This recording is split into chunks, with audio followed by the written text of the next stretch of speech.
The gunshot that rang through the dusty streets of Challis, Idaho on that scorching August afternoon in 1882, changed everything, though Preston Wade did not know it yet as he dove behind a water trough and returned fire at the three men trying to rob the bank he had been hired to protect. Preston had been working as a security guard for the Challis mining bank for only 2 months, but he had earned his reputation as a quick draw and steady hand long before arriving in this small Idaho town nestled in the Salmon River Valley. At 26 years old, he had already spent 8 years drifting from one cattle drive to another, one mining camp to the next, never staying anywhere long enough to put down roots. Freedom was all he had ever wanted, the open range stretching before him like an endless promise of tomorrow. He answered to no one, moved when the mood struck him, and kept his heart as guarded as the gold in the bank vault behind him. The three outlaws were not expecting resistance. Most banks in small towns like this had maybe one elderly guard who would raise his hands at the first sign of trouble. But Preston was not most guards, and when the leader of the gang, a scarred man with a black bandana covering half his face, had fired his pistol into the ceiling and demanded everyone get down, Preston had already drawn his Colt and put a bullet through the man's shoulder. Now the street was chaos. Women screamed and gathered their children, running for cover. Men ducked into doorways. The two remaining outlaws were firing wildly, one from behind a hitching post across the street, the other crouched near the corner of the general store. Preston kept his breathing steady, counting their shots, waiting for the moment when they would need to reload. That was when he saw her. A young woman had frozen in the middle of the street, her basket of vegetables scattered at her feet, carrots and potatoes rolling across the dirt. She stood there like a statue, her dark hair whipping in the hot wind, her green eyes wide with terror. She was directly in the line of fire. Preston did not think. He simply acted. He broke from his cover and ran into the street, keeping low, his boots pounding the hard, packed earth. Bullets kicked up dust around him. He reached the woman and wrapped his arm around her waist, practically lifting her off her feet as he carried her toward the safety of the boardwalk. He felt the heat of a bullet pass close to his ear, heard her gasp against his chest, and then they were tumbling together into the narrow space between the bank and the barber shop. They landed in a tangle of limbs, Preston on bottom to cushion her fall, his hat flying off and rolling away. For a moment, they lay there breathing hard, the sounds of gunfire continuing in the street. Preston became suddenly aware of her weight pressed against him, the softness of her body, the way her hair had come loose from its pins, and now fell across his face like silk. She smelled like sage and bread, and something sweet he could not name. She lifted her head and looked down at him, and Preston forgot about the gunfight entirely. Her face was pale with shock, a small scratch on her cheekbone bleeding slightly, but her eyes were the most remarkable shade of green he had ever seen, like new spring grass after rain. Her lips were parted as she tried to catch her breath, and there was a smudge of flour on her nose that should not have been as endearing as it was. "Are you hurt?" he asked, his voice coming out rougher than he intended. She shook her head, unable to speak. "Stay here," he said. "Do not move until I come back for you." He eased out from under her, checking his gun, and peered around the corner. The sheriff and his deputy had arrived, and the two remaining outlaws were pinned down. Within minutes, it was over. The outlaws surrendered, hands raised, and were quickly taken into custody. The wounded leader was being tended to by the town doctor, who had rushed out with his bag. Preston holstered his gun and turned back to the woman. She had stood up and was brushing dust from her pale blue dress, her hands shaking. Now that the immediate danger had passed, reaction was setting in. Her whole body trembled and tears were beginning to well in her eyes. "Hey now," Preston said softly, retrieving his hat and stepping closer. "You are safe. It is over." "I could not move," she whispered, a tear spilling down her cheek. "I tried to run, but my feet would not listen. I just stood there like a fool. You were scared. That is natural, but you are all right now." She looked up at him and fresh tears spilled over. "You could have been killed. You ran out there and they were shooting, and you could have died because of me." Preston found himself reaching out to wipe the tear from her cheek with his thumb, an intimate gesture he would never normally make with a stranger, but it felt right somehow. "But I did not die. We are both fine." She caught his hand before he could pull it away, holding it between both of hers. Her fingers were soft and warm. "Thank you," she said, her voice thick with emotion. "Thank you for saving my life." "Preston Wade," he said, suddenly wanting her to know his name. "Violet Keller," she replied, and even managed a small smile. "I would say it is a pleasure to meet you, but the circumstances are rather unusual." "I have to agree with that." He found himself smiling back, something he did not do often. "Where were you headed before all this excitement? I will walk you there." "The schoolhouse. I am the teacher here in Challis. I was just getting some supplies for dinner." She looked at the scattered vegetables in the street with dismay. "Though I suppose most of those are ruined now." "Let me buy you new ones," Preston said impulsively. "It is the least I can do. You saved my life and you want to buy me vegetables." There was amusement in her eyes now, the fear receding. "Well, when you put it like that, it does sound foolish." "But say yes anyway," she laughed, and the sound was like water over stones, clear and musical. "Yes, then. Thank you." They walked together to the general store, drawing stares from the townspeople who were emerging from their hiding places now that the danger had passed. Preston was aware of the whispers, the curious looks. Violet Keller was clearly well known and well liked in this community, and here she was walking beside a relative stranger, a hired gun who had only been in town for 2 months. Inside the store, the proprietor, a round man named Thomas Garrett, fussed over Violet, asking if she was hurt, exclaiming over the violence that had disrupted their peaceful town. Preston stood back and let her be comforted, watching the way she reassured everyone around her that she was fine, that she was just shaken up, nothing more. There was a strength in her, he realized, beneath that momentary freeze of fear. She was made of sterner stuff than she perhaps gave herself credit for. When she had gathered her vegetables again, plus a few other items she needed, Preston paid for everything despite her protests. They walked together toward the schoolhouse, which sat at the edge of town, a small white building with a bell tower and a neat fence around a yard where children could play. "Have you been teaching long?" Preston asked, wanting to keep her talking, wanting to learn everything about her. 3 years, Violet said. "I came here from Denver when my parents passed away. My aunt lives here in Challis, and she suggested I apply for the teaching position. I love it, truly. The children are wonderful, and the town has been so welcoming. No husband." The question came out before he could stop it, too direct, too personal, but Violet did not seem offended. "No. There was someone back in Denver, but he wanted a wife who would stay home and have babies, not a woman who wanted to teach. We parted ways." She glanced at him sideways. "What about you?" "No wife following you around on your adventures." "No wife. No adventures, really, just work. I drift from place to place, taking jobs where I can find them." "That sounds lonely," she said quietly. Preston had never thought of it that way before.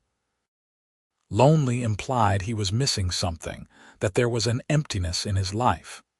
He had always told himself he was free, unburdened, able to go wherever the wind took him. But now, walking beside Violet Keller in the golden afternoon light, he felt something shift inside him, like a door opening in a room he had kept locked for years. "Maybe it is," he admitted. They reached the schoolhouse, and Violet set her basket down on the steps. The building was quiet, school having let out hours ago. Her living quarters were attached to the back, a small room that served as bedroom, kitchen, and sitting area all in one. "Would you like to come in for coffee?" she asked, then immediately looked flustered. "I mean to thank you properly. Not that I am inviting you in for anything improper. I just meant—" "I would like that," Preston interrupted gently, saving her from her embarrassment. "Coffee sounds good." Her living space was small but tidy, with cheerful yellow curtains at the window and a handmade quilt on the narrow bed. Books lined a shelf on one wall, and there was a small table with 2 chairs near the stove. She set about making coffee with practiced efficiency, and Preston sat where she indicated, feeling too large and rough for this delicate space. "Tell me about yourself," Violet said as she worked. "Where are you from originally?" "Montana, up near Helena. My father had a ranch, nothing big, just enough cattle to make a living. He died when I was 18 and my mother had passed years before that. I sold the ranch and started moving. No siblings, a sister, older than me. She married and moved to California. I have not seen her in 5 years. You miss her?" Preston considered the question. "I suppose I do, though I do not think about it much. I got used to being on my own." Violet poured the coffee and brought 2 cups to the table, sitting across from him. In the close confines of the room, he could see the flecks of gold in her green eyes, the way her lashes cast shadows on her cheeks. She was beautiful, he realized, not in the flashy way of saloon girls or the severe way of some frontier women, but in a quiet, natural way that drew him in. "Why do you keep moving?" she asked. "Why not settle somewhere? I guess I never found a reason to stay anywhere." He took a sip of coffee, letting the hot, bitter liquid ground him. "What about you? Do you plan to stay in Challis?" "I think so. I have a contract with the school board for another 2 years, and I cannot imagine leaving the children. Some of them come from very difficult circumstances, homesteaders trying to make a go of it in harsh country, miners who drink away their wages. Teaching them, giving them a chance at something better, it feels important." "It is important," Preston said. "My mother taught me to read and write before she died. It changed everything for me. I could keep records when I worked cattle drives, could read contracts before I signed them. I owe her everything for that. Then she was a good mother. She was." They sat in comfortable silence for a moment, sipping their coffee. The afternoon light slanted through the window, painting everything gold. Preston found himself memorizing the moment, the way Violet looked with the light in her hair, the sense of peace he felt in this small room. It was dangerous, he knew, to let himself feel this way. He would only end up leaving as he always did, and this feeling would become one more thing left behind. "I should go," he said, standing abruptly. "Let you rest. It has been an eventful day." Violet stood as well, walking him to the door. "Thank you again, Preston, for everything." "No need to thank me. I am just glad you are safe." He settled his hat on his head and stepped out into the evening air. He had made it 3 steps when she called his name. "Preston," he turned back. "Would you like to have dinner with me tomorrow? I make a good stew, and I feel like coffee is not enough to properly thank someone who saved your life." He should say no. He should keep his distance, protect them both from the inevitable hurt when he moved on. But instead, he found himself nodding. "I would like that very much." Her smile was radiant. 6 o'clock then. As Preston walked back toward his boarding house on the other side of town, he told himself he was being foolish. He did not do this. He did not get involved, did not let people matter. But already, after only a few hours, Violet Keller was starting to matter, and that terrified him more than any gunfight ever could.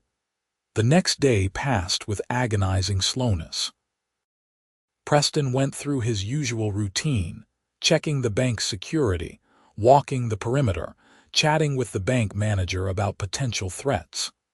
But his mind was elsewhere, counting down the hours until 6 o'clock. He caught himself checking his pocket watch more times than he could count, watching the hands crawl around the face. When his shift finally ended at 5 o'clock, Preston went back to his boarding house and did something he rarely did. He took a bath. The landlady, Mrs. Henderson, raised her eyebrows in surprise when he asked for hot water to be brought up to his room, but she complied without comment. Preston scrubbed away the dust and sweat of the day, shaved carefully, and put on his cleanest shirt, a dark blue one that his sister had given him years ago. He studied himself in the small mirror above the wash basin. He was not a handsome man, he knew that. His face was too weathered, his jaw too square, his nose slightly crooked from being broken twice. But his eyes were a clear gray, and he supposed some women found his rough appearance appealing. He hoped Violet might be one of them. At 5:45, he left the boarding house and walked to the general store, where he bought a small bunch of wildflowers that someone had brought in to sell. They were simple, black-eyed Susans and some purple flowers he could not name, but they seemed right somehow, bright and unpretentious. When he knocked on the door of Violet's quarters at precisely 6 o'clock, his heart was beating faster than it had during yesterday's gunfight. She answered almost immediately, and Preston felt his breath catch. She had changed into a dark green dress that matched her eyes, and her hair was pinned up in a softer style than yesterday, with a few curls framing her face. She looked beautiful and nervous and so happy to see him that Preston felt something in his chest tighten. "You brought flowers," she said, taking them with obvious delight. "They are lovely." "I am glad you think so. I am not much experienced in bringing ladies flowers." "Then I am honored to be the recipient of such a rare gift." She stepped back to let him in. "Come in, please. Everything is almost ready." The small room smelled amazing, rich with the scent of cooking meat and vegetables and fresh bread. The table was set with mismatched plates and cups, but there was a care in the arrangement that touched him. A small vase sat in the center, and Violet immediately put the wildflowers in it, adding water from a pitcher. "They look perfect," she declared, arranging them just so. Dinner was wonderful. The stew was hearty and flavorful, the bread still warm from the oven. They talked as they ate, and Preston found himself sharing stories he had not told anyone in years. About his childhood on the ranch, about the time he had gotten lost in a snowstorm when he was 10 and had spent a terrifying night in a cave before his father found him. About his sister's wedding, and how he had stood up as a witness even though he barely knew her husband. Violet shared her own stories in return.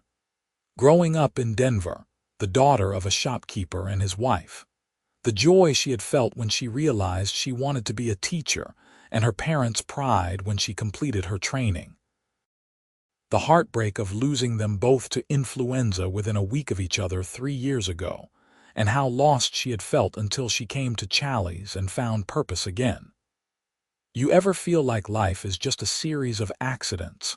Violet asked at one point, cradling her coffee cup in both hands. "Like we are all just stumbling from one moment to the next, and we only understand what it meant later."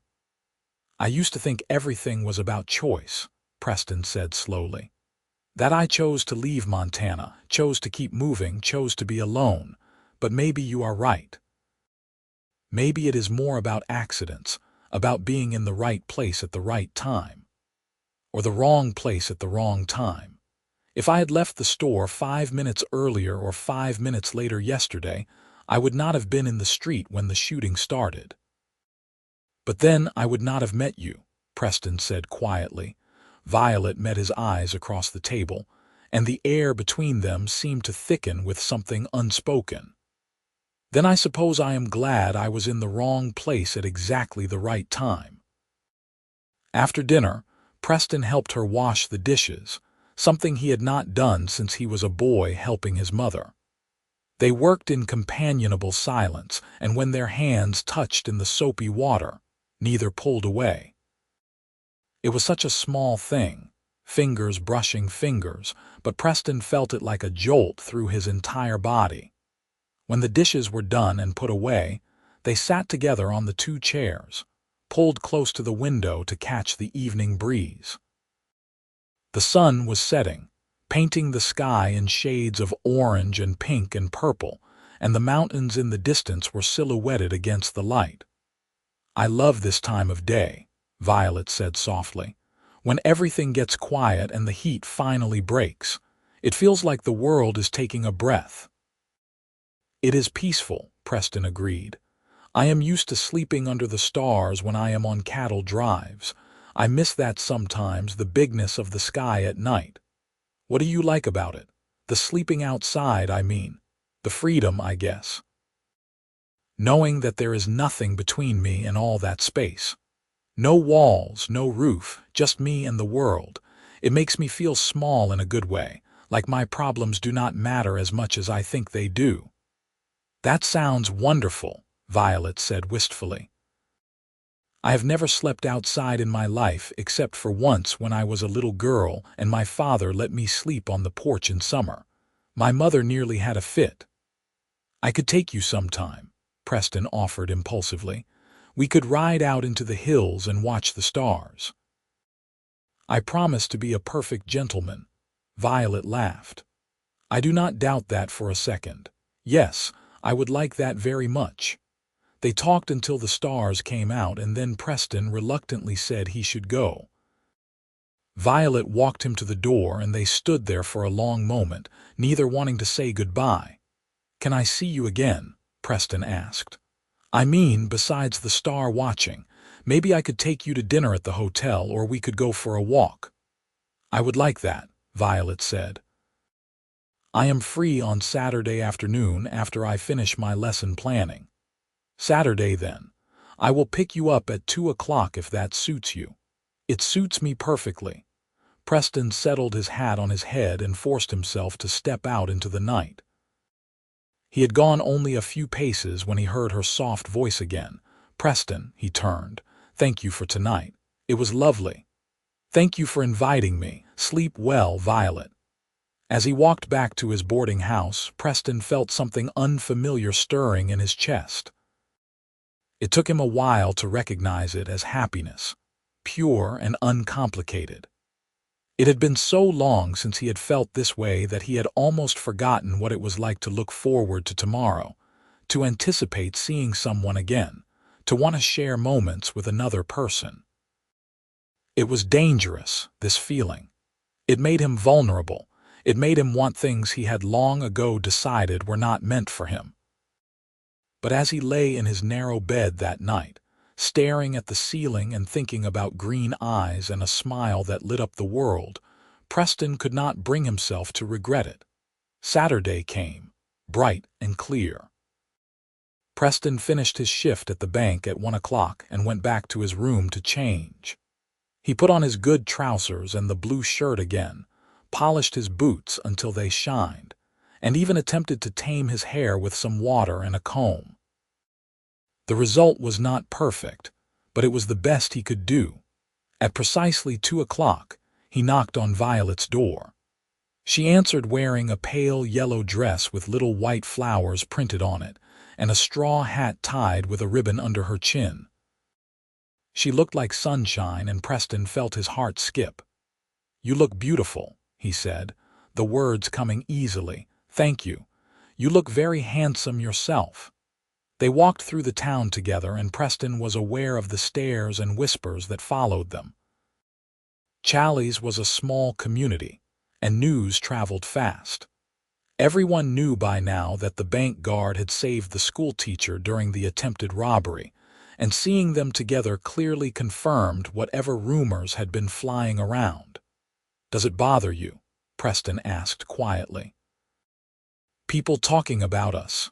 "A little," Violet admitted. "But not enough to make me wish I were not here with you. People will talk no matter what. They might as well have something true to talk about." They walked to the edge of town, following the path that led alongside the Salmon River. The water was running high with late summer snowmelt from the mountains, and the sound of it was soothing. Cottonwood trees provided shade, their leaves rustling in the breeze. They found a spot by the water and sat on a fallen log, watching the river flow past. Preston felt more relaxed than he had in years, content just to be near her. "Tell me about the places you have been," Violet said. "You said you have moved around a lot. Where have you been?" "Montana, Wyoming, Colorado, and now Idaho. I have worked cattle drives from Texas to Kansas, done some time as a deputy in a mining camp in Colorado, hired on as security for wagon trains heading west. Nothing very exciting, just work." "It sounds exciting to me. I have barely been anywhere. Denver and then here." "That is the extent of my travels. Would you like to see more of the world?" "Sometimes I think I would. But then I think about my students and how much they need stability, and I realize that maybe my place is here, being the constant in their lives." She turned to look at him. "Do you ever wish you could stop moving? Just stay in one place and build something?" Preston considered the question carefully. A week ago, his answer would have been an automatic no. But now, sitting beside Violet with the sun warm on his face and the sound of the river in his ears, he was not so sure. "I am starting to think that maybe I have been moving because I was looking for something," he said slowly. "I just did not know what it was. Have you found it yet?"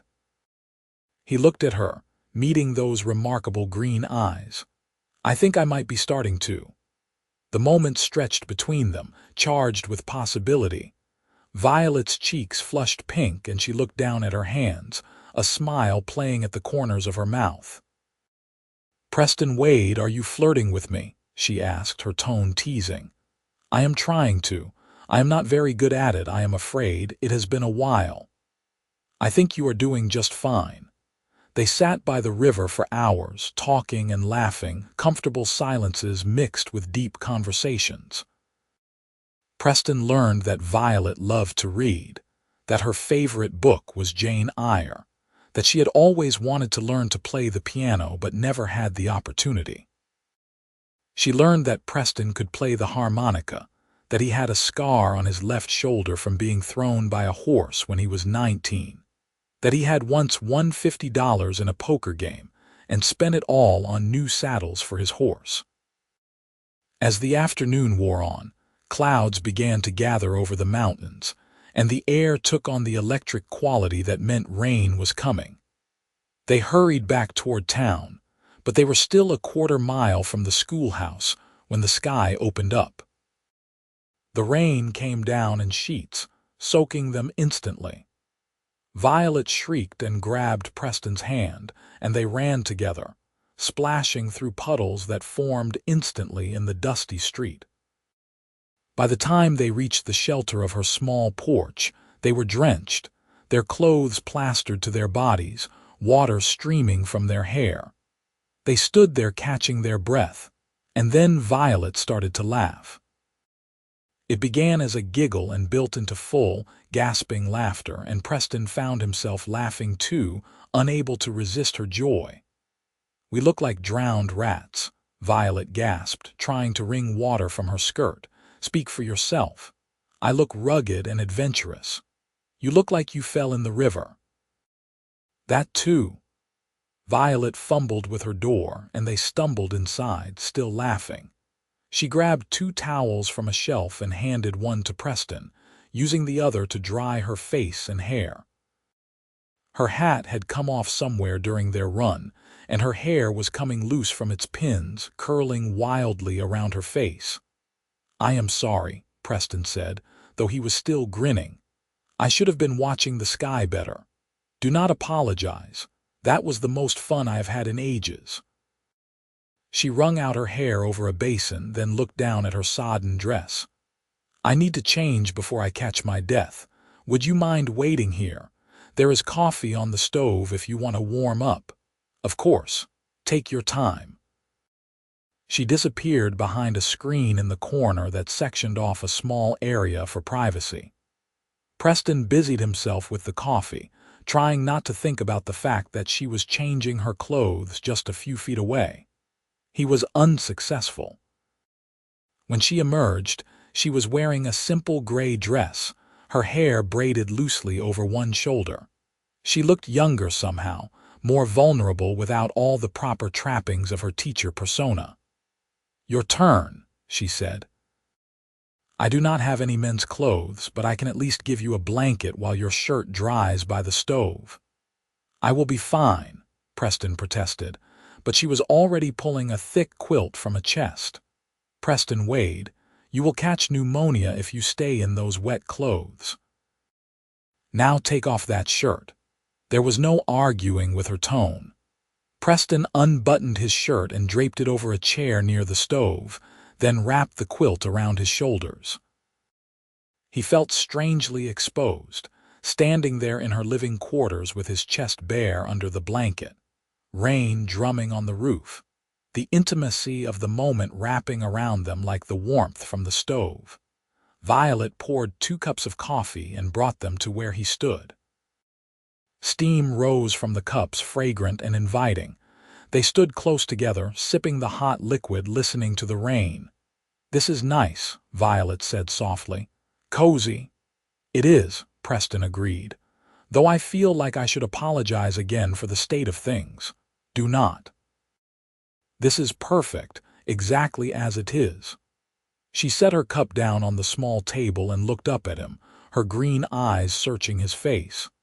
Preston set his own cup down, his heart beginning to hammer in his chest. He knew what was about to happen, could feel it in the air between them, and for once in his life he did not pull away. "Violet," he said, her name a question and an answer all at once. "Yes," she whispered, though he had not asked anything aloud. He reached for her slowly, giving her time to change her mind to step back, but she did not.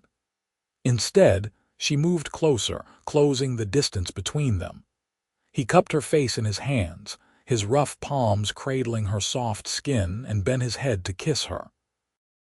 Her lips were soft and warm, and when she sighed against his mouth, Preston felt something break open inside him, something that had been locked away for so long he had forgotten it existed. The kiss was gentle at first, tentative, both of them learning the shape of each other. But then Violet's arms came up around his neck, and the blanket slipped from his shoulders, and the kiss deepened into something more urgent, more real. When they finally broke apart, both breathing hard, Preston rested his forehead against hers, his eyes closed, trying to memorize this moment, the way she felt in his arms, the taste of her on his lips. "Violet, I need to tell you something," he said, his voice rough. "What is it?" "I am not a staying kind of man. I have never been. And you have a life here, a job, responsibilities. I do not want to start something with you if it is just going to hurt you in the end." She pulled back enough to look at him, her hands still resting on his chest. He could feel his heart beating against her palms and wondered if she could feel it too. "Are you planning to leave soon?" she asked. "No, not soon. My contract with the bank runs through the end of the year, but after that, I do not know. I have never stayed anywhere longer than a few months." "Then let us not worry about the end of the year. Let us just be here now in this moment." "Can you do that?" Preston wanted to say yes. He wanted to promise her that he could be what she needed, that he could change, that he could become a man who stayed. But the words caught in his throat, years of self-preservation holding them back. "I am trying," he said finally. "God help me, I am trying." "That is all I ask," Violet said, and kissed him again. The rain continued through the evening, and Preston stayed, properly chaperoned by the distance they maintained and the clothes they kept firmly on. They made dinner together, a simple meal of eggs and bread, and ate while the storm raged outside. When full dark fell, Preston knew he should walk back to his boarding house in the rain and put some distance between them, but he could not bring himself to leave. They sat together on the two chairs pulled close, not quite touching but near enough that Preston could feel her warmth. They talked about small things, comfortable things, the kind of conversation that happens between people who are learning to be easy with each other. Around 9 o'clock, Violet yawned, trying to hide it behind her hand. "I should go and let you sleep," Preston said, though he made no move to stand. "I know," Violet said, "but I do not want you to." "I do not want to go either." "Then stay a little longer." So he did, until Violet was nearly falling asleep in her chair, her head nodding forward. Then, and only then, did Preston force himself to stand, to gather his now dry shirt, to walk to the door. "Saturday was perfect," Violet said sleepily from the doorway. "Even the rain." "Especially the rain," Preston agreed. He kissed her one more time, quick and sweet, and then stepped out into the night. The rain had stopped, leaving everything clean and fresh. Preston walked home through puddles that reflected the stars, and for the first time in his adult life he did not feel like running. The weeks that followed were the happiest Preston had ever known. He and Violet fell into a pattern, stealing moments together whenever they could. He would walk her home after school, carrying her books and listening to her stories about her students. They would have dinner together at least twice a week, taking turns cooking, learning each other's tastes and preferences. On Sundays, when Violet did not have school responsibilities and Preston did not have to work at the bank, they would ride out into the surrounding hills, exploring the wild country that spread out around Challis. True to his word, Preston took Violet camping under the stars one warm September night.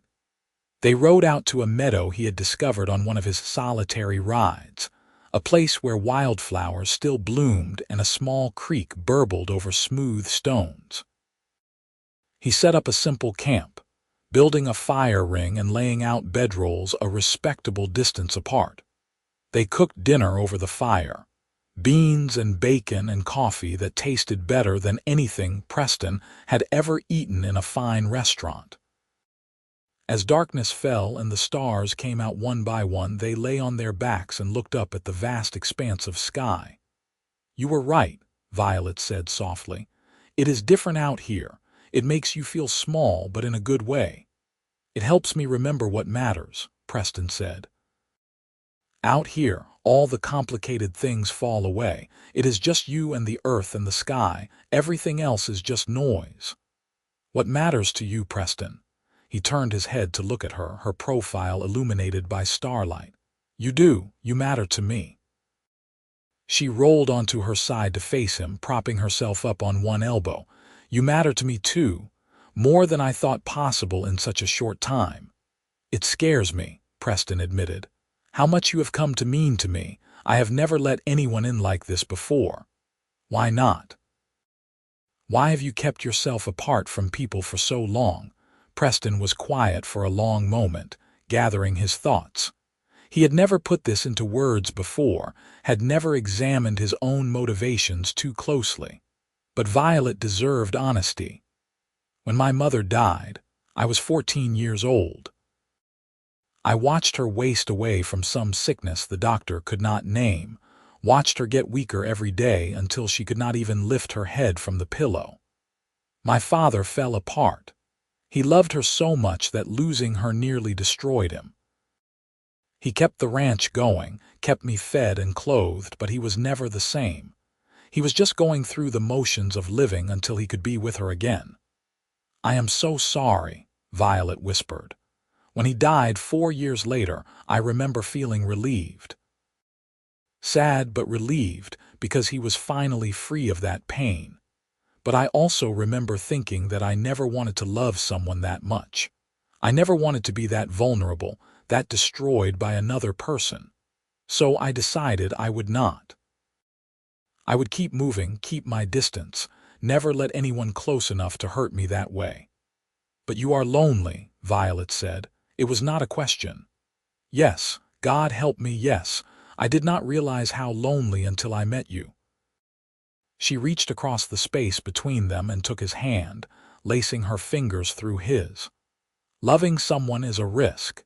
It might lead to pain, but it might also lead to joy, to completeness, to being more yourself than you have ever been. Is not that worth the risk? I am starting to think it might be.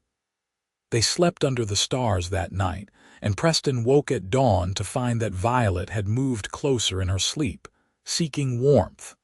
Her head was resting on his shoulder, one arm thrown across his chest. He lay very still, not wanting to wake her, wanting to hold onto this moment for as long as possible. When she finally stirred, blinking sleepily in the early morning light, she smiled at him with such warmth that Preston felt his chest constrict. "Good morning," she murmured. "Good morning. Sleep well, better than I have in years." They rode back to town as the sun was rising, painting the mountains gold and pink. Preston felt changed somehow, as if something had shifted deep inside him during the night. The walls he had built around his heart were crumbling, and instead of being terrified, he found himself grateful. As fall settled over Idaho, bringing cooler temperatures and changing leaves, Preston began to think seriously about his future for the first time in 8 years. His contract with the bank would be up at the end of December, less than 4 months away. He would have to decide what to do, whether to renew his contract or move on as he always had, but the thought of leaving Violet felt impossible now. She had become woven into his daily life, into his thoughts and dreams and plans. When he imagined the future, she was in it, standing beside him, smiling that smile that made everything better. The problem was, he had no idea how to be the kind of man who stayed. He had no home to offer her, no prospects beyond his work as a hired gun. And Violet, she had her teaching job, her students who needed her, a place in this community. He could not ask her to give that up for him, a drifter with no roots and no real plan for tomorrow. The dilemma weighed on him, making him quieter than usual. Violet noticed, of course. She was too perceptive not to. "What is troubling you?" she asked one evening in late October. They were sitting in her room after dinner, the stove glowing with heat, the wind howling outside. Winter was coming early this year, everyone said. "Just thinking about the future," Preston said evasively. "Your contract," she guessed. "You are thinking about whether to renew it." "Am I that transparent? To me, yes. What have you decided?" "I have not. I do not know what to do, Violet. I want to stay, but I do not know how. This is not who I am. I am not a settler, a town dweller. I am someone who moves." "But do you want to keep moving?" Violet asked gently. "Or is it just habit at this point?" Preston stood and walked to the window, looking out at the darkened street. "I do not know any more. Part of me wants to stay here with you to see where this goes. But another part of me is terrified that I will fail, that I will get restless and want to leave, and then I will hurt you. And I cannot stand the thought of hurting you." He heard her stand and walk over to him, felt her hand on his back. "Preston, look at me." He turned, and she took both his hands in hers. "I am not asking you to make a forever decision right now. I am not asking you to promise me the rest of your life. All I am asking is that you be honest with yourself about what you want. Not what you think you should want, not what is safest or easiest, but what you actually want. Can you do that?" Preston looked down at their joined hands, her small fingers wrapped around his larger ones. What did he want? If he stripped away all the fear and the old pain and the habits of years, what was left? "I want you," he said quietly. "I want to wake up next to you and fall asleep with you. I want to hear about your students and watch you smile. I want to build a life with you, whatever that looks like. That is what I want." "Then why is that not enough?"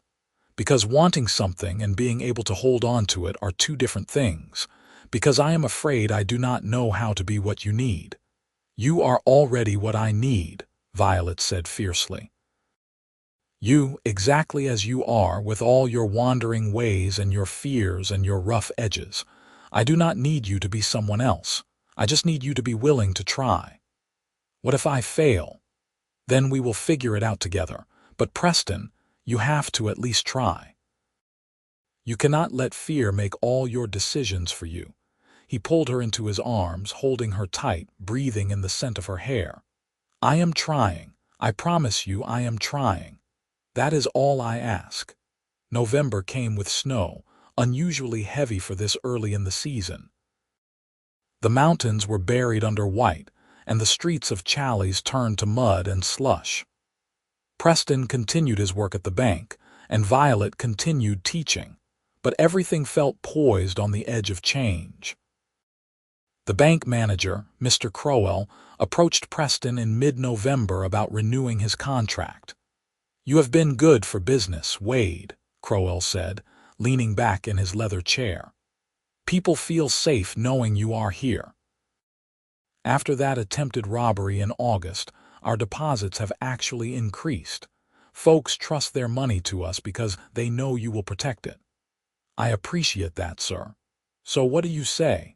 Another 6 months. I can even increase your wages a bit, given your value to the operation. Preston shifted in his chair, uncomfortable. Can I have some time to think about it? Crowell's eyebrows rose.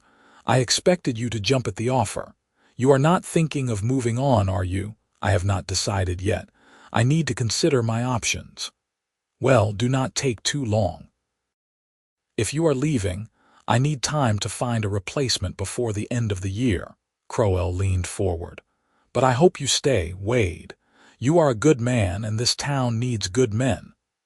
That evening, Preston walked to the schoolhouse, his mind churning. The snow was falling again, thick flakes that caught in his hair and on his coat. The world was quiet, muffled by the snow, and he found himself grateful for the peace to think. Violet was grading papers when he arrived, her desk covered in slates and tablets. She looked up and smiled when he came in, but her expression turned concerned when she saw his face. What happened? Crowell offered to renew my contract. 6 more months with a raise in wages. That is wonderful, Violet said, standing. Is it not? I do not know. I told him I needed time to think. What is there to think about? You like the work, the pay is good, and it means you can stay in Challis, unless... She paused, understanding dawning on her face. Unless you do not want to stay. It is not that simple. Then explain it to me. Help me understand. Preston paced the small room, trying to find the words. If I renew the contract, I am committing to staying, not just for 6 months, but maybe longer. One contract becomes another, and suddenly I am someone who has stayed somewhere, who has a life in one place. And that person, I do not know how to be him. So instead you will leave. You will walk away because it is easier than figuring out who you could become. I am trying to protect you, Preston said, frustration bleeding into his voice. I am trying not to make promises I cannot keep. I never asked you for promises. Violet's voice rose, anger flashing in her green eyes. I asked you to try. I asked you to want to stay, not because you have to, but because you choose to. But if you cannot do that, if the idea of building a life with me is so terrifying that you would rather run away, then maybe you should go. The words hit Preston like a physical blow. Violet, I did not mean, I know what you meant. You are scared, and when you are scared, you run. It is what you have always done. But I cannot keep waiting for you to decide whether I am worth staying for. I deserve better than that. She was right, and that was what hurt most. She deserved someone who could commit to her without all this fear and doubt. She deserved someone who could promise her a future without equivocation. You do deserve better, Preston said quietly. You deserve everything. I want you, Violet said, tears shining in her eyes. "But I need you to want this too, to want it enough to be brave. I cannot be brave for both of us." Preston stood there, torn between his old instincts to run and this new, terrifying pull to stay. Looking at Violet, at the pain he was causing her, he suddenly saw his father all those years ago, hollowed out by grief. Was Preston doing the same thing, choosing emptiness over the risk of pain? "I need some time," he said. "I need to think." "Fine, take your time. But Preston, I cannot keep doing this. Waiting and wondering if you are going to wake up one day and decide I am not worth it. So you need to decide, really decide what you want. And then you need to tell me." "I will," Preston promised.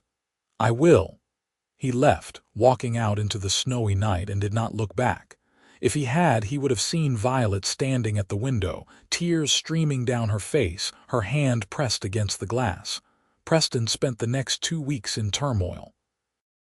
He went through the motions of his job, nodded at greetings from townspeople, but his mind was miles away. He avoided Violet, knowing that seeing her would only make his decision harder, and hating himself for being a coward.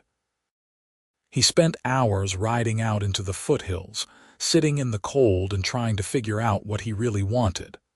The problem was, he knew what he wanted. He wanted Violet.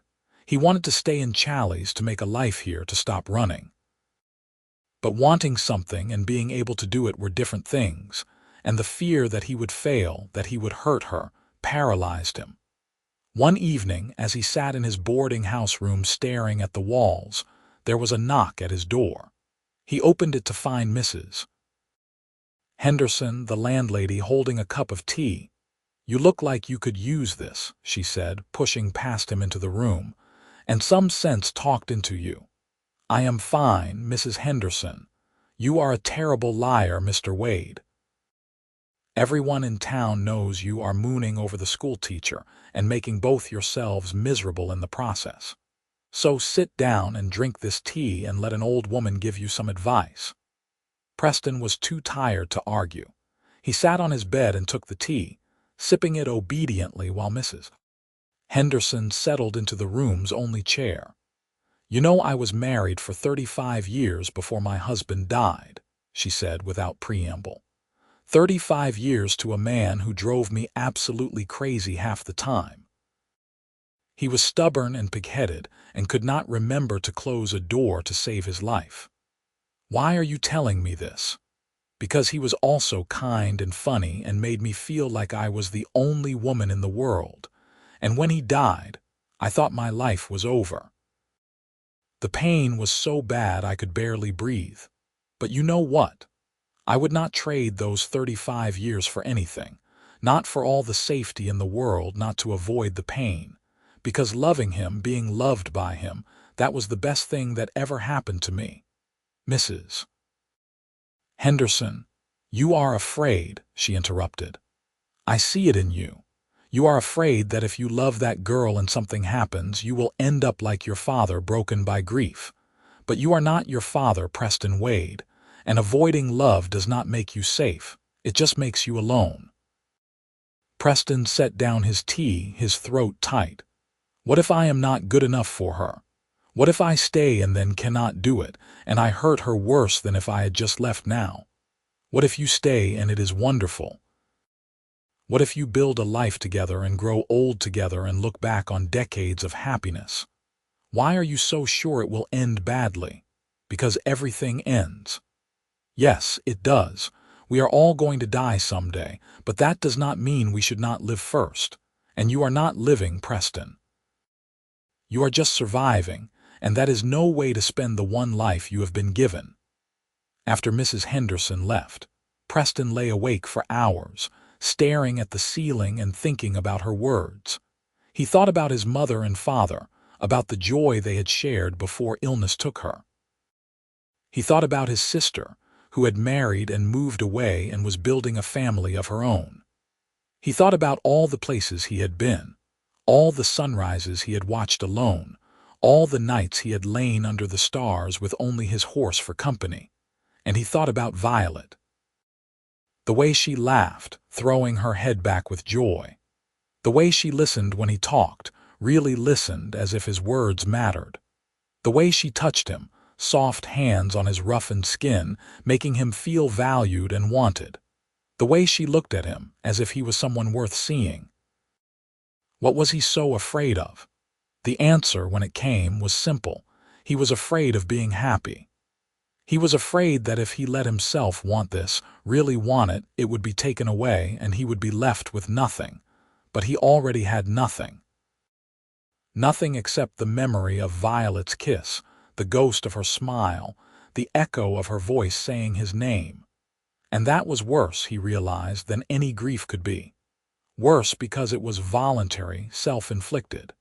He was choosing this emptiness, and for what? The illusion of safety. Preston got out of bed and lit the lamp. He found paper and a pen in his saddlebag, items he rarely used, and sat down to write. The words came slowly at first, then faster, until he was pouring everything out onto the page, all the things he had been too afraid to say out loud. When he was done, he folded the letter carefully and tucked it into his coat pocket. Then he lay back down and slept better than he had in weeks, because he had finally made his choice. The next morning, Preston went to the bank and found Mr. Crowell in his office. "Mr. Crowell, about that contract," Preston said without preamble. "I will take it. 6 months with the option to renew after that." Crowell looked up from his paperwork, pleasure spreading across his face. "Excellent. I am very glad to hear it, Wade, very glad indeed. Shall we sign the papers today? Today is fine." When the paperwork was signed and the deal was done, Preston left the bank and walked through the cold December morning to the schoolhouse. Classes were in session, so he waited outside, stamping his feet to keep warm, watching through the window as Violet taught her students arithmetic. She looked tired, he thought. There were shadows under her eyes that had not been there before, and she was not smiling as much as she usually did. He had done that to her, and the knowledge sat heavy in his stomach. When the school bell rang for lunch, children came pouring out, laughing and shouting, their breath steaming in the cold air. Preston waited until they had dispersed, then knocked on the schoolhouse door. Violet opened it, and her expression when she saw him was guarded. "Preston, can I come in? I need to talk to you." She hesitated, then stepped back. "I only have 30 minutes before the children come back. I will not take that long." Inside, the schoolroom was warm from the stove. Slates were scattered across the desks, and the smell of chalk dust hung in the air. Violet stood behind her desk, arms crossed, waiting. Preston took off his hat and turned it in his hands, suddenly nervous. Everything he wanted to say, everything he had written in the letter, seemed inadequate now. "I signed the contract with the bank," he said. 6 more months starting in January. Something flickered in Violet's eyes, but she did not move. "I am glad. You are good at your job." "That is not why I signed it. I signed it because of you. Because I want to stay in Challis. Because I want to see where this goes, you and me. Preston, I cannot wait. Let me finish. I have spent the last 2 weeks trying to figure out why I am so terrified of staying, of committing to you. And I realized it is because I am afraid of being happy.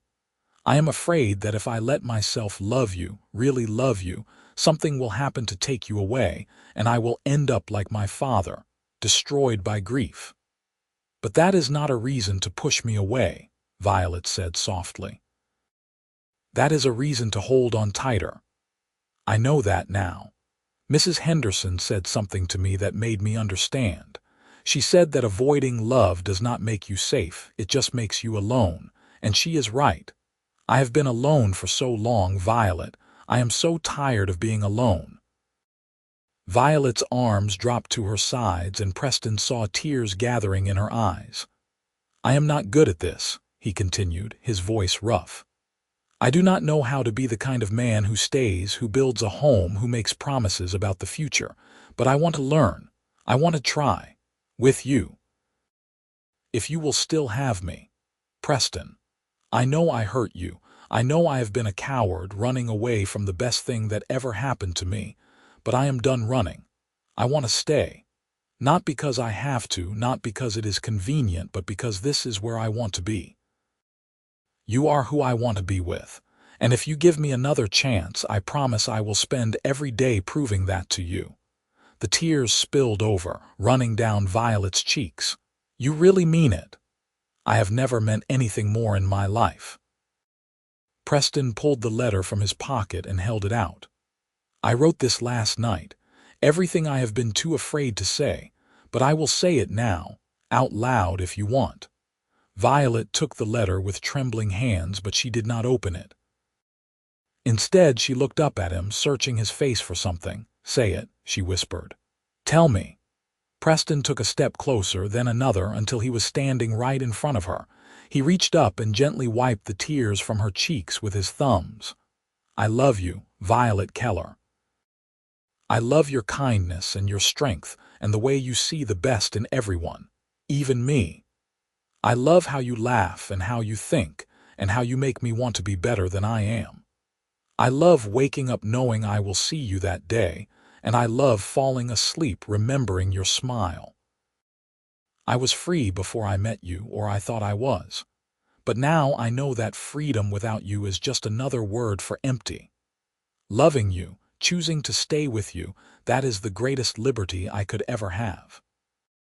Violet's face crumpled and she reached for him, wrapping her arms around his neck and burying her face in his shoulder. Preston held her tight, one hand in her hair, the other around her waist, and let her cry. I love you too, she said against his neck, the words muffled but clear. I love you so much, and I was so afraid I had lost you. You have not lost me. I am right here, and I am not going anywhere. She pulled back enough to look at him, her eyes red but shining with joy. Promise me you will not run when things get hard. I promise. We will figure everything out together. No more running. She kissed him then, and it was like coming home, like finding something he had not even known he was missing. He kissed her back with everything in him, trying to pour all his love and commitment and hope into that single point of connection. When they broke apart, both breathless, Violet laughed through her tears. The children will be back soon. I must look a mess. You look beautiful, Preston said, and meant it. What does the letter say? Violet asked, holding up the still folded paper. Read it later when you have time. It is just everything I am saying now, but written down so you can keep it. I will treasure it, Violet promised. Preston kissed her forehead, reluctant to leave but knowing he had to. Can I take you to dinner tonight? We should celebrate. I would like that very much. 6 o'clock. Perfect. Preston settled his hat back on his head and walked to the door, feeling lighter than he had in weeks. He turned back before leaving, wanting one more look at her. She was standing by her desk, the letter pressed to her heart, smiling at him with such love that it took his breath away. I love you, he said again, because it felt so good to say it out loud. I love you too. Now go before my students come back and see us making eyes at each other. Preston left, whistling as he walked back toward town. People he passed gave him curious looks, not used to seeing the serious bank guard looking so cheerful, but he did not care. Let them look. Let them talk. He was in love, and the whole world could know it. That evening, Preston took Violet to dinner at the hotel, the nicest establishment in Challis. They sat at a corner table and ate roasted chicken and potatoes, and Preston held her hand across the table, not caring who saw. Afterward, they walked together through the snow-covered streets, and Preston felt a peace settle over him that he had never known before. What are you thinking? Violet asked, her arm linked through his. That I am happy. That I have never been this happy in my entire life. Good. You deserve to be happy. So do you. And I am going to spend the rest of my life making sure you are. The rest of your life. That is a long time, Preston Wade. Not long enough, he said seriously.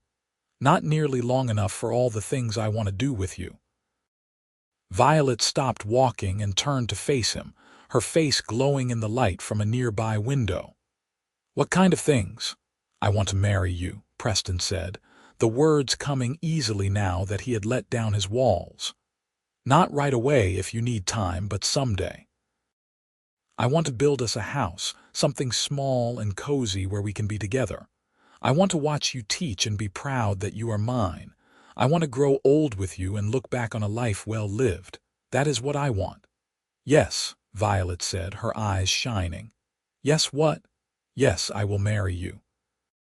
"Not someday, soon. I do not want to wait, Preston. I have waited long enough." Preston felt a joy so big it almost hurt spread through his chest. "You mean it?" "I have never been more sure of anything in my life. Marry me, Preston. Make me your wife. Build that life with me." He lifted her off her feet and spun her around, both of them laughing like children. When he set her down, he kissed her right there in the street, not caring that the widow Murphy was watching from her porch or that the saloon keeper was grinning at them from his doorway. "We will need a house," Preston said when they finally broke apart. "And I will need to talk to the preacher, and you will need a dress unless you want to wear what you have." "Slow down," Violet laughed. "We have time to plan, but yes, we need all those things, and Preston?" "Yes.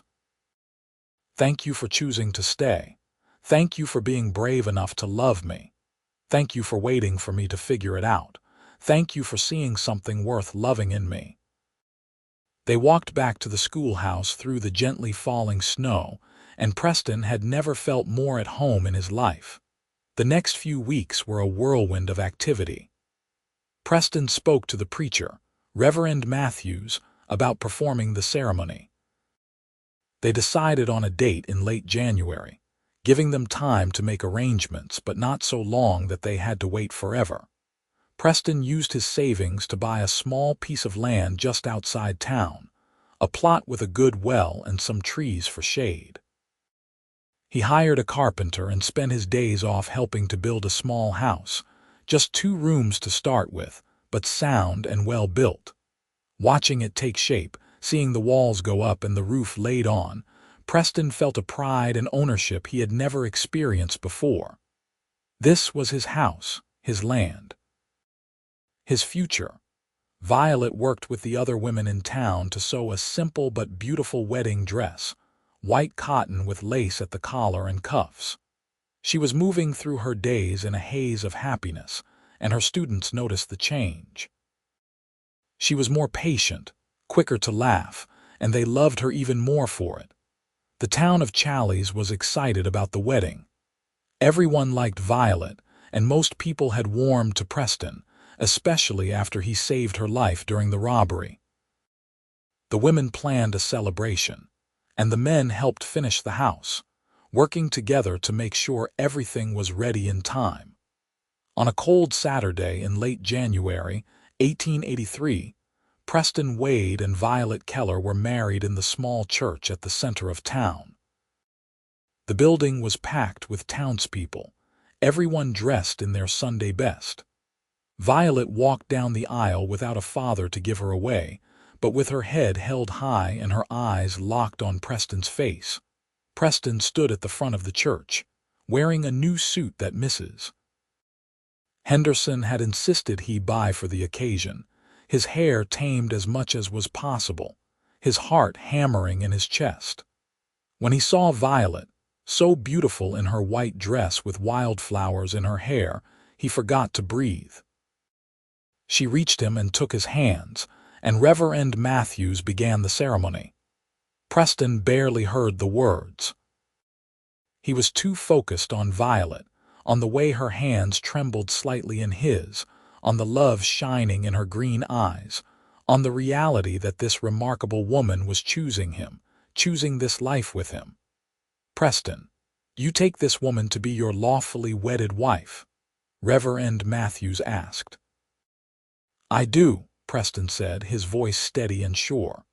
"Violet, do you take this man to be your lawfully wedded husband?" "I do," Violet said, smiling through happy tears.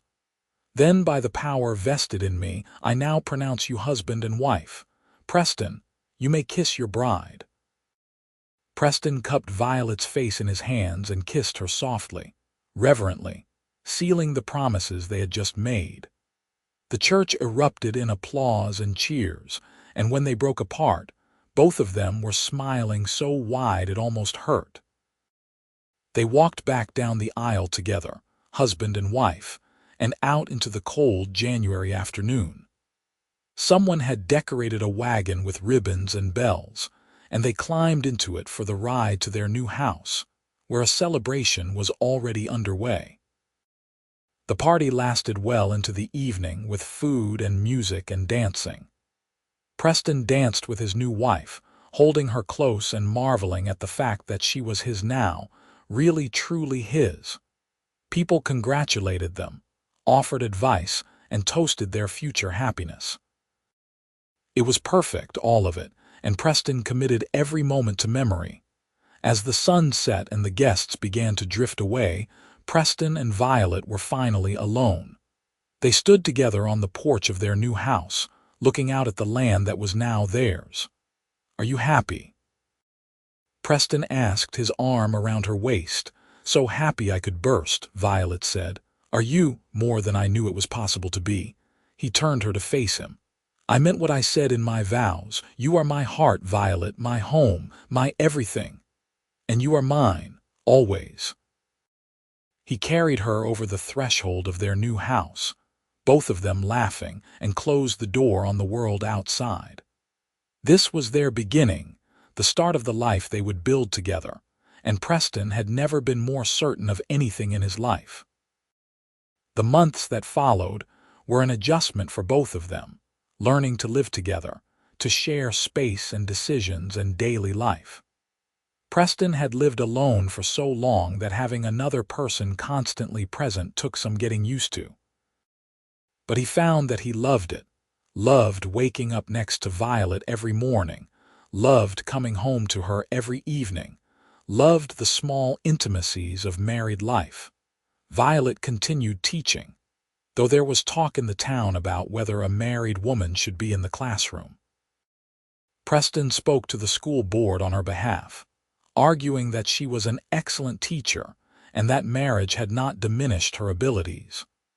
The board, perhaps swayed by Preston's intensity or by the genuine respect the community had for Violet, agreed to let her continue. Spring came to Idaho with a rush of green and wildflowers. Preston and Violet planted a garden behind their house, working side by side in the dirt, laughing when Preston accidentally pulled up half the seedlings thinking they were weeds. They bought chickens, and Violet named every one of them, much to Preston's amusement. Life was good, simple and hard and satisfying in ways Preston had never imagined. He still worked at the bank, and when his contract came up for renewal in June, he signed it without hesitation. This was his place now. Challis was home in July. Violet told him she was pregnant. They were sitting on the porch after dinner, watching the sunset, when she took his hand and placed it on her still flat stomach. "There is a baby in there," she said softly. "Our baby." Preston stared at her, trying to process the words. "You are sure? The doctor confirmed it yesterday. The baby should come in February." 1,000 emotions washed over Preston at once. Joy, fear, excitement, terror. He was going to be a father. He had no idea how to be a father. What if he failed? What if he was not good enough? "Preston," Violet's voice was concerned. "Say something." "I am terrified," he admitted. "I have no idea how to do this." "Neither do I, but we will figure it out together like we have figured out everything else." Preston pulled her close, resting his chin on top of her head. "A baby. We are going to have a baby." "Yes, we are. Are you happy?" "I am terrified," he repeated. "But yes, I am happy.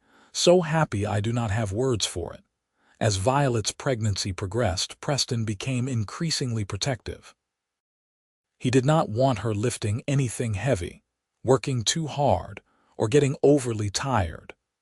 Violet tolerated his hovering with good humor, though she occasionally had to remind him that she was pregnant, not made of glass. The school board decided that Violet should take a leave of absence once she began to show, and though she was disappointed, she agreed. She used the time to prepare for the baby, sewing tiny clothes and setting up a cradle that Preston had built with his own hands. In February of 1884, on a snowy night when the wind howled around the house, Violet went into labor. Preston was nearly useless, pacing and anxious, while the doctor and Mrs. Henderson tended to Violet. The hours stretched on, and Preston prayed more in that night than he had in his entire life, begging God to keep them both safe. Finally, in the early hours of the morning, he heard it, the sound of a baby crying. Preston rushed into the bedroom to find Violet exhausted but smiling, holding a tiny bundle wrapped in a blanket. "It is a boy," she said. "We have a son." Preston approached slowly, almost afraid, and looked down at the tiny face. His son. He had a son. The baby was perfect, with a cap of dark hair and miniature fingers that curled and uncurled as he cried. "You want to hold him?" Violet asked. "I do not know how." "I will show you." With careful guidance, Preston took the baby in his arms, cradling the tiny weight against his chest. The baby quieted, looking up at him with unfocused eyes, and Preston felt his heart crack open in a way he had not known was possible. "Hello, little one," he whispered. "I am your father. I promise I will do my best by you." "What should we name him?" Violet asked. They had discussed names, going back and forth without settling on anything definite. But looking at his son, Preston suddenly knew. "Thomas," he said. "After my father, Thomas Joseph Wade." "Thomas," Violet repeated, trying it out. "I like it. Hello, Thomas. Welcome to the world." Preston sat on the edge of the bed, still holding his son, and reached out to take Violet's hand. She laced her fingers through his, and they sat there together, a family, watching their baby sleep. "Thank you," Preston said quietly. "For this, for him, for everything." "Thank you for staying," Violet replied. "For choosing us. It was the easiest choice I ever made. Being a father was harder than Preston had anticipated and more rewarding than he could have imagined. Thomas was a good baby, healthy and strong, but he still required constant attention. Preston learned to change diapers, to rock the baby to sleep, to soothe him when he cried. It was exhausting and wonderful, and Preston could not remember what his life had been like before this small person entered it. Violet proved to be a natural mother, patient and loving, and somehow able to function on very little sleep. Preston marveled at her strength and grace, and fell in love with her all over again watching her with their son. When Thomas was 3 months old, Violet returned to teaching, and they arranged for Mrs. Henderson to watch the baby during school hours. It was not ideal, but they made it work, and Preston was fiercely proud of his wife for refusing to give up the work she loved. The seasons turned, spring to summer to fall to winter and back again. Thomas grew and thrived, taking his first steps just before his first birthday, saying his first word shortly after. Preston and Violet watched him grow with wonder and exhaustion, celebrating every milestone, weathering every illness and late night. Preston continued his work at the bank, and over time, he became more than just a hired gun. Mr. Crowell trusted him, gave him more responsibility, and when the bank expanded to include loans for homesteaders and minors, Preston helped evaluate applications and assess risks.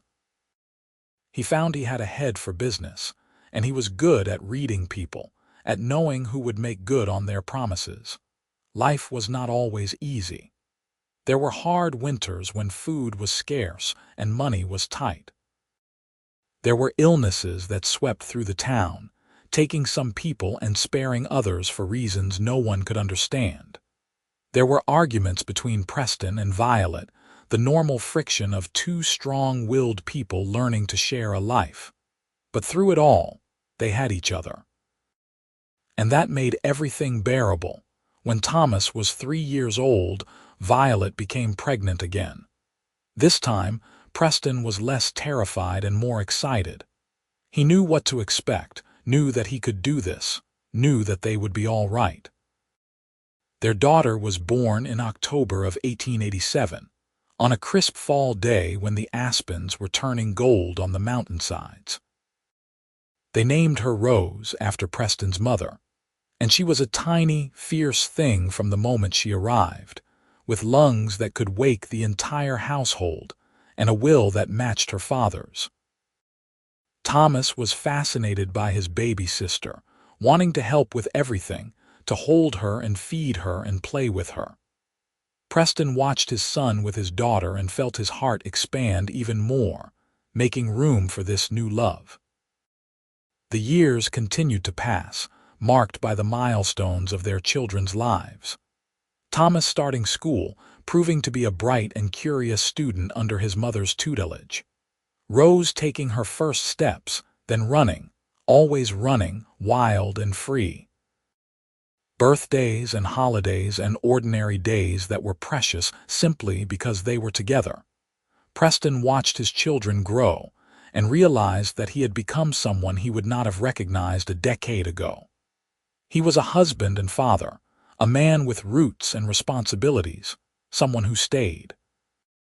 And he was happy, deeply and truly happy, in a way his younger self would not have believed possible. On a warm summer evening in 1890, Preston and Violet sat on their porch watching Thomas and Rose play in the yard. Thomas was 8 now, tall and serious, while Rose at 3 was all chaos and joy. The garden was thriving, the chickens were fat and productive, and the house they had built together had expanded over the years to include another bedroom and a larger kitchen. "You ever regret it?" Violet asked, her hand in his. "Giving up your freedom to stay here with me?" Preston turned to look at her, this woman who had changed everything, who had shown him what real freedom was. There was gray in her hair now, lines around her eyes, but she was more beautiful to him than she had been the day he met her. "I never gave up my freedom," he said. "I found it.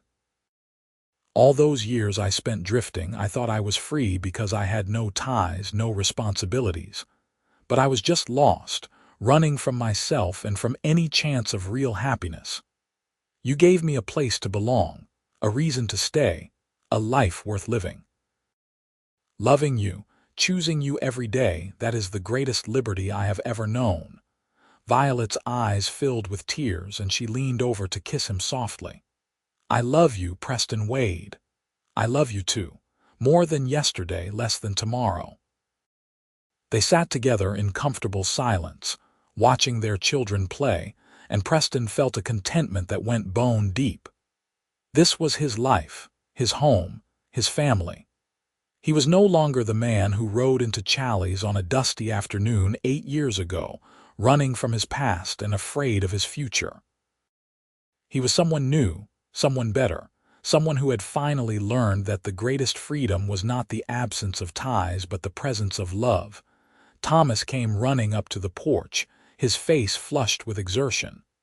"Papa, can we go fishing tomorrow, please? We have church in the morning, but perhaps in the afternoon if your mother can spare us." "I think I can manage without you boys for a few hours," Violet said with a smile. "Rose and I will have a lovely time together." "No fair," Rose shouted from where she was digging in the dirt. "I want to go fishing too." "You are too little," Thomas said with all the superiority of an older brother. "Am not, are too." "That is enough, both of you," Preston said, though he was grinning. "Rose, you can come fishing with us. We will make it a family outing. Your mother can pack a picnic." "Yay!" Rose shrieked, doing a little dance. Thomas looked less pleased at having to include his little sister, but he did not argue. Preston watched his children, so different from each other but both so precious, and felt grateful for every moment he had with them. That night, after the children were in bed, Preston and Violet lay together in the darkness of their bedroom, talking quietly about nothing and everything. "I have been thinking," Violet said, "about the future." "What about it?" "Thomas will be grown before we know it. He is already so independent, and Rose is growing so fast. Soon they will not need us the way they do now. That is the way of things. Children grow up." "I know. But Preston, I have loved raising them. Being their mother has been the greatest joy of my life besides being your wife. I am not ready for that to be over." Preston understood what she was saying without her having to spell it out. "You want another baby. Would that be all right? I know we said 2 was enough, and if you are happy with our family as it is, I understand. But if you might want one more," Preston kissed her, cutting off her words. "I would love another baby. I would love 10 more babies if you want them." Violet laughed. "Let us start with one more and see how we feel after that." "One more it is, then." Their third child, another son, was born in the spring of 1891. They named him Samuel, and he was an easy baby, happy and content, rarely crying. Thomas and Rose adored their baby brother, fighting over who got to hold him, to feed him, to play with him. Preston was 45 now, feeling the years in his joints when the weather turned cold, in the lines on his face and the gray in his hair. But he felt more alive than he ever had, more grounded and purposeful. This was his legacy, these 3 children and the woman he loved, this life they had built together in this small Idaho town. The years continued to roll by, one into another, each bringing its own joys and challenges. Thomas grew into a thoughtful young man, interested in business and finance like his father.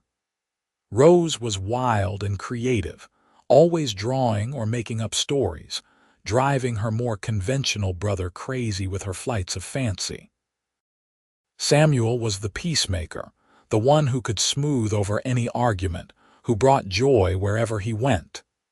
In 1895, when Thomas turned 13, Preston began taking him to work at the bank, teaching him the business. Thomas was a quick study, and Preston felt a pride watching his son learn, knowing that he was passing on knowledge and skills that would serve him well. Violet continued teaching, becoming a beloved fixture in the community. She taught the children of people she had taught years ago, seeing the cycles turn, watching the town grow and change. She was respected and admired, and Preston was so proud to be her husband.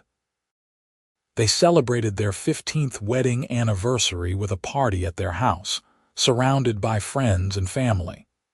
Preston looked around at the life they had built, at the people they had touched, at the legacy they were creating, and felt a satisfaction that went soul deep. "What are you thinking?" Violet asked, coming to stand beside him on the porch while the party continued inside. "That I am the luckiest man alive, that I do not deserve you or this life, but I am grateful for it every single day." "You do deserve it," Violet said firmly. "You deserve every bit of happiness we have found. You worked for it, fought for it, chose it every day. That counts for something." "I almost lost it all," Preston said. "Back in the beginning when I was too afraid to stay. If you had given up on me, if you had let me walk away, but I did not. And you did not. We chose each other, Preston. We keep choosing each other. That is what matters." He pulled her close, breathing in the scent of her hair, feeling her warmth against him. "I will choose you every day for the rest of my life." "Good, because I will choose you right back." They stood there together, watching the sun set over the mountains, and Preston felt a peace that was complete and perfect. This was his life. This was his home. This was his freedom, the greatest liberty he had ever known, the choice to love and be loved in return. The years continued to pass, bringing both joy and sorrow. Preston's sister passed away in California, and though he had not seen her in nearly 20 years, he grieved for the loss. Mr. Crowell retired from the bank, and Preston was offered the position of manager. He accepted, surprised to find himself in a position of such responsibility, but confident that he could do the job well. Thomas left home at 18 to attend business college in Boise, and though Preston and Violet were proud, they felt his absence keenly. Rose showed artistic talent and began selling her drawings and paintings to people in town. Samuel, always the social one, made friends with everyone and talked about becoming a teacher like his mother. Violet's hair turned completely gray, and Preston's joints ached on cold mornings, but they were healthy and active, still deeply in love after more than 20 years of marriage. They had become the kind of couple that younger people looked at with hope, proof that lasting love was possible. On a summer evening in 1903, Preston and Violet celebrated their 20th wedding anniversary with a quiet dinner at home, just the two of them with the children all out with friends. They sat on the porch as the sun went down, holding hands as they had done so many times over the years. 20 years, Violet said wonderingly. It feels like yesterday and forever ago all at once. Best 20 years of my life, Preston said. I wish I could do it all over again. Even the hard parts, especially the hard parts, they made us who we are. Violet leaned her head on his shoulder and they sat in comfortable silence, watching the stars come out one by one. Preston thought about the young man he had been, so afraid of connection, of commitment, of love. He thought about the moment he almost walked away, almost let fear win. And he was grateful, so grateful that he had found the courage to stay. Preston, Violet's voice was soft in the darkness. Yes, my love. If you could go back and tell your younger self one thing, what would it be? Preston thought about the question, about all the years and choices and moments that had led him to this porch, this woman, this life. I would tell him that freedom is not the absence of chains, it is choosing the right ones.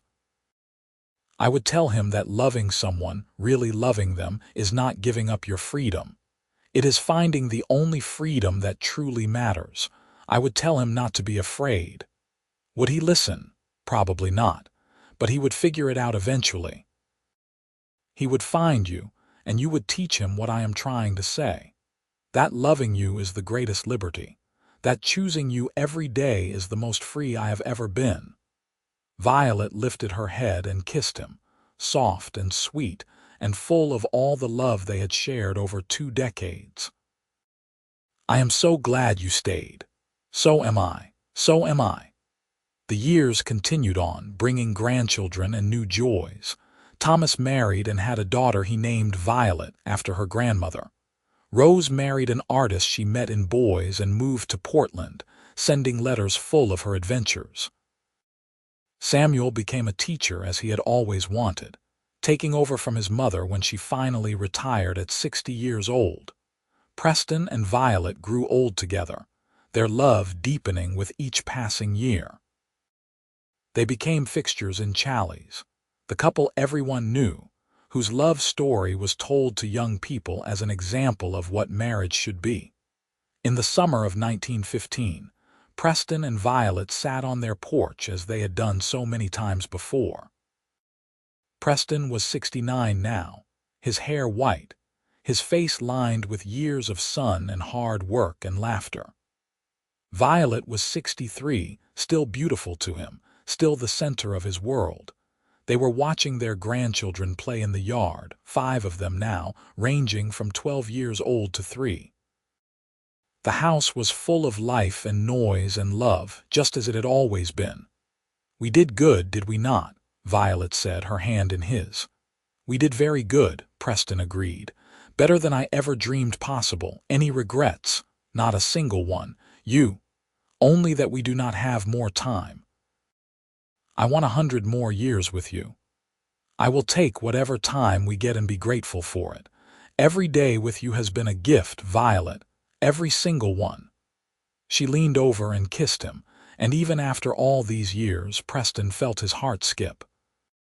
He loved her still, would always love her, this woman who had saved him from himself, who had shown him what it meant to truly live.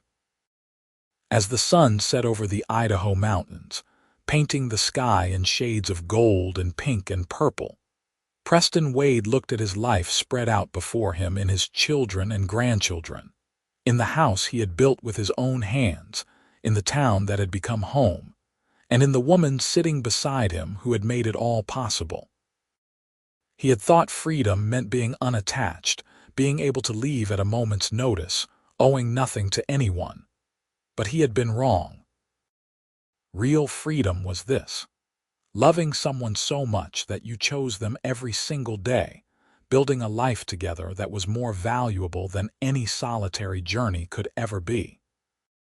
Real freedom was knowing that he was loved in return, that he had people who depended on him and whom he could depend on, that he belonged somewhere and to someone. Loving Violet, choosing to stay in Challis all those years ago, giving up his wandering ways to build this life, it had not been a sacrifice. It had been the moment he finally became free. Preston Wade lived to be 76 years old, passing peacefully in his sleep in the spring of 1922, with Violet holding his hand. He left behind 3 children, 8 grandchildren, and 2 great-grandchildren. He left behind a legacy of love and commitment, and the proof that people can change, can grow, can become more than they ever thought possible.